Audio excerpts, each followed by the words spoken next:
Baik, assalamualaikum warahmatullahi wabarakatuh. Selamat datang di kuliah Fisika 1 untuk THP. Sekali ini kita akan membahas tentang masalah termodinamika. Apa itu termodinamika? Di mana menurut bahasa, itu termodinamika berasal dari bahasa Yunani yaitu termos yang berarti panas dan dinamik ya yang berarti perubahan.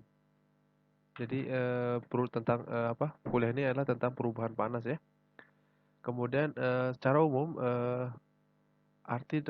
termodinamika itu berarti kajian mengenai kalor yang berpindah gitu atau perpindahan panas gitu. Jadi di sini kita akan mempelajari tentang fenomena perpindahan panas ya. Istilah yang diketahui pada hukum termodinamika atau beberapa energi ya. Yang pertama ada usaha luar, di mana usaha luar ini dilakukan oleh sistem jika kalor ditambah atau dipanaskan atau kalau dikurangi didinginkan terhadap sistem. Jadi akan terjadi usaha luar ketika terjadi penambahan panas atau pengurangan panas sendiri gitu atau pendinginan ya. Jika kalor diterapkan kepada gas yang menyebabkan perubahan volume gas, usaha luar akan dilakukan oleh gas tersebut. Usaha yang dilakukan oleh gas ketika volume berubah dari volume awal V1 menjadi volume akhir V2 pada tekanan P konstan atau P itu tekanan ya, dinyatakan sebagai hasil kali tekanan dengan perubahan volumenya, di mana rumusnya adalah W adalah usaha luar sama dengan P atau tekanan dikali dengan perubahan volumenya gitu. Atau V2 min V1. Jadi usaha luar ini adalah usaha yang dilakukan oleh sistem atau usaha yang dilakukan oleh eh, di luar dari benda itu gitu, di luar dari ya benda itu tersebut gitu. Usaha dapat dinyatakan sebagai integral tekanan terhadap perubahan volume yang ditulis sebagai berikut tadi ya. Jadi di situ tadi dijelaskan bahwa W itu adalah hasil kali dari tekanan yang konstan P dikali dengan perubahan volume. Perubahan volume kalau dalam integral berarti integral dari V1 per V1 V2 ini sebenarnya V2 ke V1 integral dari P dikali dV ya, dV nanti hasilnya akan seperti tadi ya, W sama dengan delta V gitu. Istilah energi dalam. Jadi energi dalam ini sebenarnya energi yang dilakukan oleh benda itu tersebut gitu. Di mana suatu gas yang berada dalam suhu tertentu dikatakan memiliki energi dalam. Tadi energi dalam gas berkaitan dengan suhu gas tersebut dan merupakan sistem mikroskopik gas tersebut. Jadi ini adalah sifat dari mikroskopik ya, sifat gas. Jadi yang kita tidak bisa lihat gitu, tapi bisa diprediksi dengan menggunakan hitungan gitu. Meskipun gas tidak melakukan atau menerima usaha, gas tersebut dapat memiliki energi yang tidak tampak tetapi terkandung dalam gas tersebut yang hanya dapat ditinjau secara mikroskopik. Jadi intinya walaupun misalkan tidak ada usaha, dia tidak menerima usaha dari luar ya. Tadi ya usaha luar, usaha luar itu dia juga memiliki energi yang dia miliki sendiri gitu. Walaupun itu tidak bisa dilihat secara kasat mata, tapi bisa dilihat secara mikroskopik gitu. Contohnya misalkan dia terjadi perubahan energi itu karena energi yang ada di dirinya sendiri gitu. Dan berdasarkan teori kinetik gas, gas terdiri atas partikel-partikel yang berada dalam keadaan gerak yang acak gitu. Jadi gas itu bergerak ke segala arah ya, dia acak gitu.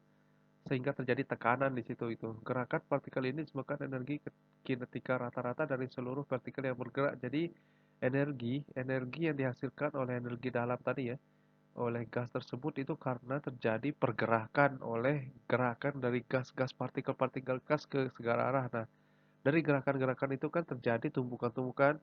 Nah, itu menjadi apa? Itu yang disebut dengan energi dalam gitu. Energi kinetik ini berkaitan dengan suhu mutlak gas ya. Jadi, energi dalam dapat ditinjau sebagai jumlah keseluruhan energi kinetik dan potensial yang terkandung di dalam dimiliki oleh partikel-partikel di dalam gas tersebut dalam skala mikroskopik. Dan energi dalam gas sebanding dengan suhu mutlak gas. Oleh karena itu, perubahan suhu gas akan menyebabkan perubahan energi dalam gas tentu ya. Jadi adanya perubahan suhu dalam gas itu akan menyebabkan perubahan energi dalam gas juga gitu. Secara matematis, perubahan energi dalam gas dinyatakan sebagai gas monoatomik ya. Jadi di sini ada monoatomik dan diatomik gitu.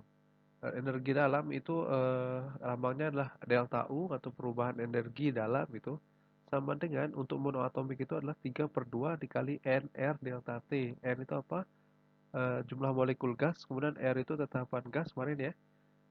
Kemudian delta T adalah perubahan suhu. Jadi perubahan energi di sini adalah berbanding lurus dengan perubahan suhu. Jadi adanya perubahan suhu akan terjadi perubahan energi dalam. Nah, untuk monoatomik 3/2 ya. Nah, untuk di atomik, contohnya di atomik itu sebenarnya apa ya? Di atomik itulah yang terdiri dari dua atom gitu ya. Nah, ini untuk energi dalam untuk di atomik delta U sama dengan 5/2 NR delta T ya.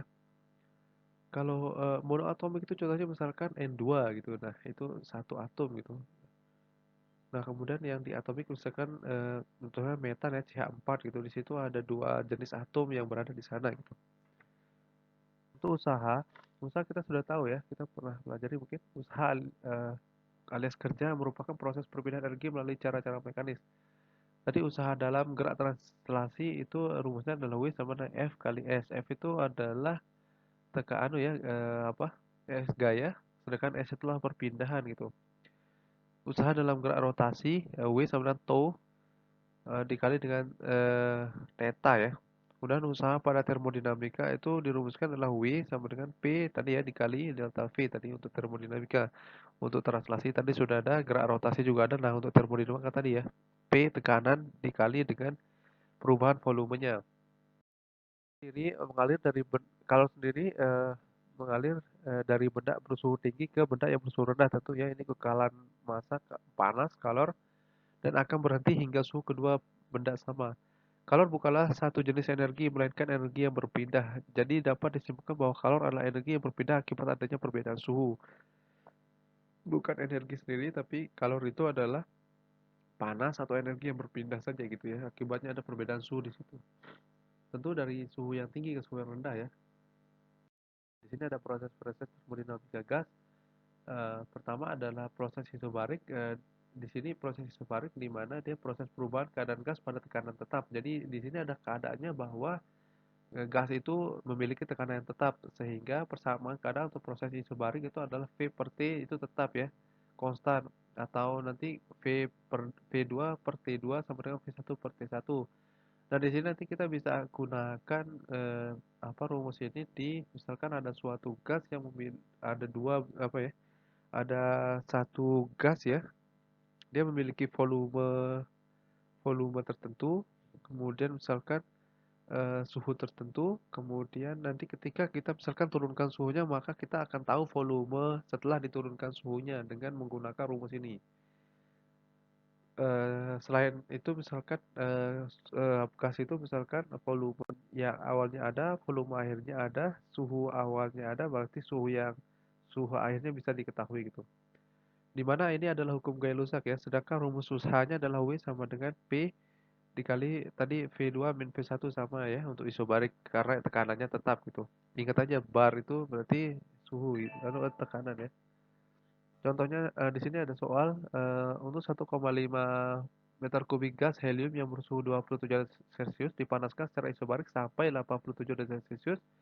Jika tekanan gas helium 2 kali 10 pangkat 5 Newton per meter kuadrat, gas helium melakukan usaha luar sebesar berapa gitu ya. Nah, di sini kita pertama harus mencari apa? Nah, di sini kita lihat saja. Di sini ada pembahasannya. Datanya V1 ada, T1 ada, T2. Nah, V2-nya belum ada. Kita akan cari V2-nya dulu dengan tadi V2 per T1 ya sama dengan V1 dibagi T1 gitu. Sehingga nanti dari substitusi akan menghasilkan 1,8 meter kubik. Nah, P-nya sudah ada sehingga P-nya sudah ada 2 kali 10 pangkat 5 ya. Sehingga tinggal kita masukkan dari perubahan 1, tadi ya. P kali delta V di mana P-nya sudah ada 2 kali 10 pangkat 5 dikali dengan perubahan volumenya. Volumenya sudah ada tadi yang sudah ketahui 1,8 dikurangi 1,5 sehingga menghasilkan 60 kilojoule gitu. Mudah sekali. Selain itu ada contoh soal lagi. Nah, ini silahkan nanti dilihat sendiri. Proses isokorik, isokorik ini adalah proses perubahan gas pada volumenya tetap. Jadi di sini ada volumenya tetap ya. Persamaan keadaan untuk proses isokorik itu seperti ini jadinya P kali V per T itu konstan ya. Tapi karena V-nya konstan berarti tinggal P per T saja gitu kan. Itu sama. Nanti rumusnya sama P2 per T2 sama dengan P1 per T1.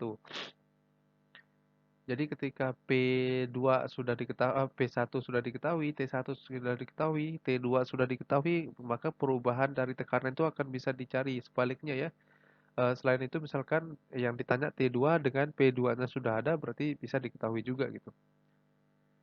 Di sini ada proses isotermal. Jika proses kalau isotermal ini suhunya tetap ya, suhunya konstan. Proses ini dinamakan proses karena berlangsung dalam suhu konstan, tidak terjadi perubahan energi dalam dan berdasarkan hukum satu termodinamika, kalor yang diberikan sama dengan usaha yang dilakukan sistem, di mana Q sama dengan W ya. Sehingga persamaan keadaan untuk proses isokorik isotermal sorry ya. Isokorik tadi ya, PV per T sama dengan C. Karena T tetap maka PV untuk untuk isotermal ya, berarti PV sama dengan C. Jadi rumusnya P2 kali V2 sama dengan P1 kali V1. Ada di adiabatik. Proses adiabatik adalah proses perubahan keadaan sistem tanpa adanya kalor yang masuk ke dalam atau yang masuk keluar gitu ya, masuk dan keluar dari sistem gitu, yaitu Q sama dengan nol. Sehingga rumusnya adalah PV, di situ ada pangkatnya gamma sama dengan tetap. Nah, rumusnya tinggal di sini aja. P1, V1 nanti dipangkatkan gamma sama dengan P2 per V2 sama V2 kali V2 dipangkatkan gamma juga ya. Atau misalkan di sini ada kalau misalkan kita suhu ada pakai suhu jadi T1 V1 nanti gamanya di pangkat gamma dikurangi 1 ya. Nah, seperti itu. Di mana untuk gamma itu lebih dari satu merupakan hasil perbandingan kapasitas kalor gas pada tekanan tetap Cp dan kapasitas kalor pada volume tetap Cv ya, yang disebut konstanta Laplace. Jadi nilai gamma itu adalah perbandingan antara Cp atau konstanta panas untuk P ya, gas pada tekanan tetap dibagi dengan kapasitas kalor ya, atau kapasitas panas pada volumenya tetap gitu. Usaha yang dilakukan oleh sistem gas yang hanya mengubah energi dalam sebab sistem tidak menerima ataupun melepas kalor ya untuk adiabatik. Besarnya usaha yang dilakukan oleh sistem dapat ditentukan dengan menerapkan rumus umum usaha, maka diperoleh persamaan W sama dengan 1 per gamma min 1 dikali P1 V1 dikurangi dengan P2 kali V2. Silahkan di ini saja diingat-ingat.